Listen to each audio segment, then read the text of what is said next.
Good morning, and it is a fantastic one. I hope you all took a little bit of time to go out and look at the moon last night. It was phenomenal looking. Um, like as it's dipping into its winter cycle, it looked like it was just soaking up everything that the sun had to offer, and it looked like a sun in the night sky. Beautiful. Feminine energy being loaded with masculine energy. Perfect stuff. But the reason I wanted to make this is because I was just looking at an interview with someone on one of those morning breakfast things in England, and he was talking about their Operation Early Dawn. And what that consists of is essentially, as your man said, one in, one out.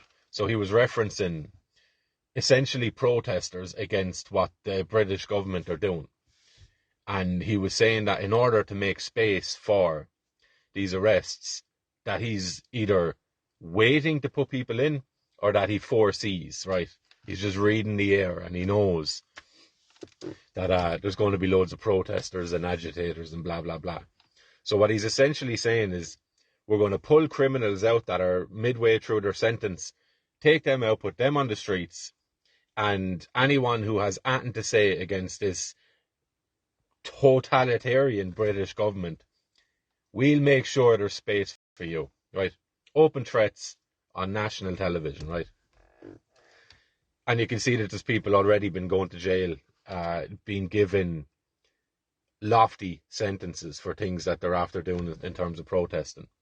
And I was listening to John Wedger, Jonwedger. He is a former detective in England, and his, I suppose not his main interest, but his main role whilst in the latter end of his career and now has been going after people who've been abused as children. And he stacks that up from the ground level of working with girls that are working on the streets all the way up into government bodies and stuff, right? And he was saying that based on his own experience, the crimes that these people are being sentenced for usually would warrant like a caution or maybe a little bit of a fine or whatever. But he's saying he's seen them being given 18-month sentences, 3-year sentences.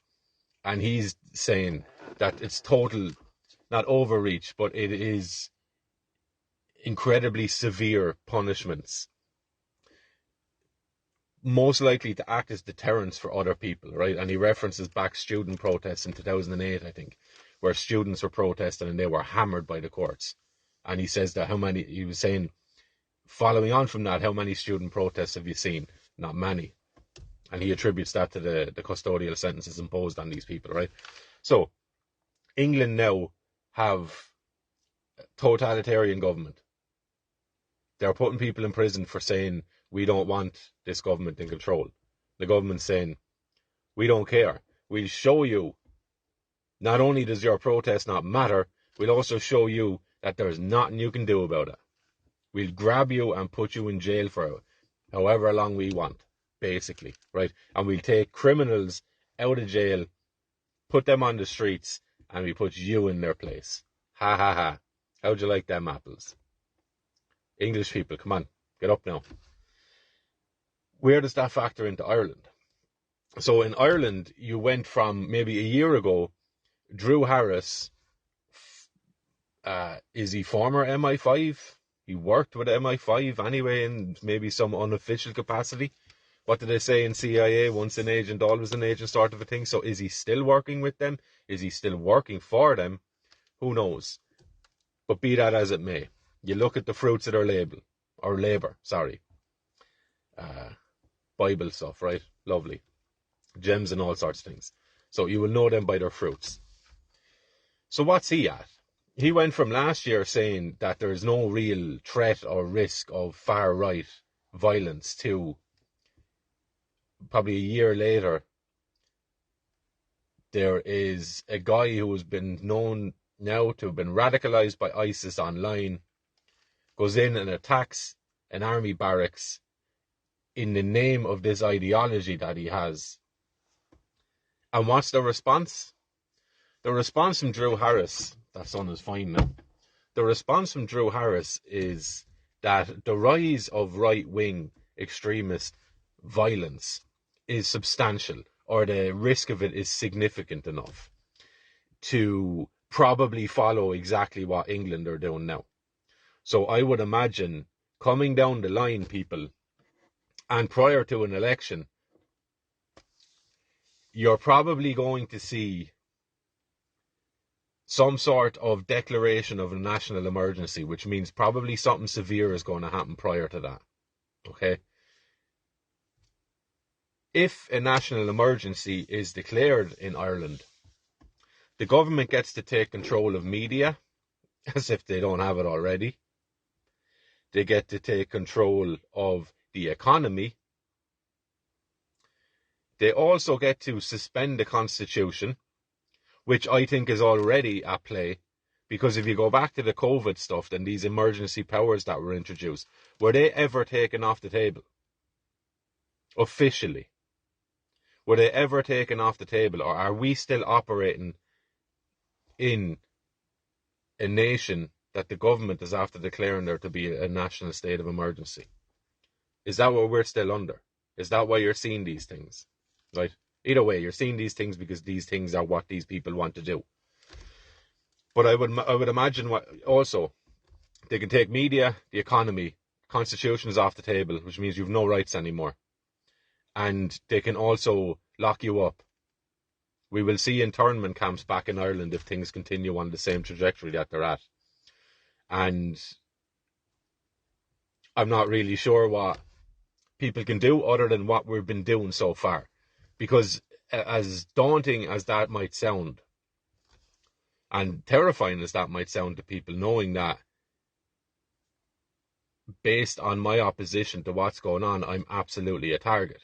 How many people are targets now based on having thoughts about what's going on around them? Lunacy. However, silver linings, right?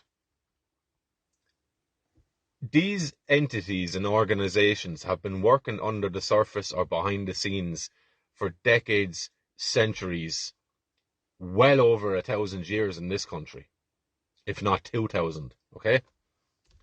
I would say about 1,700 years at least. But in the last 10 years, they've had to come out to this and show themselves.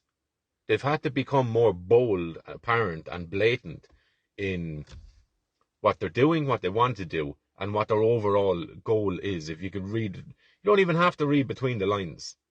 Just look around at what they're doing, right? So what's the silver lining?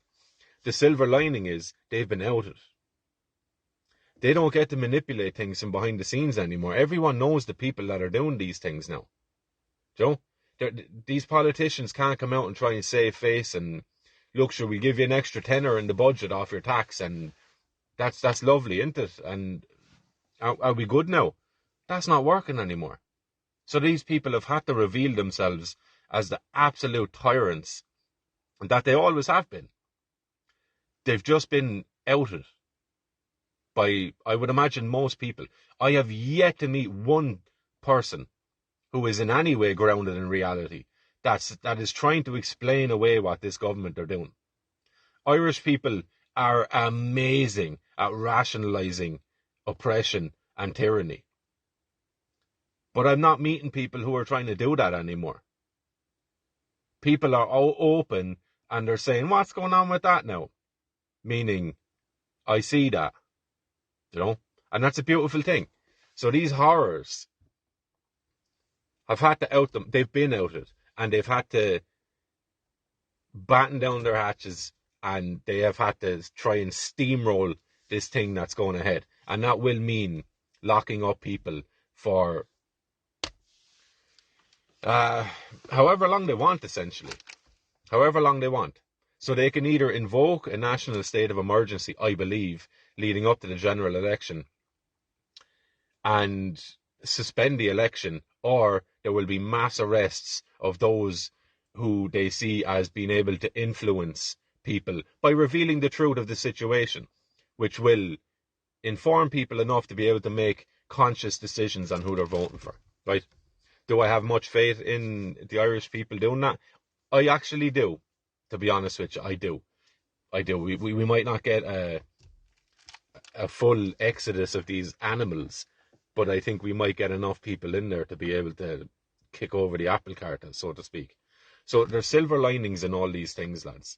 And unfortunately, we must look to England to see what's coming next for us.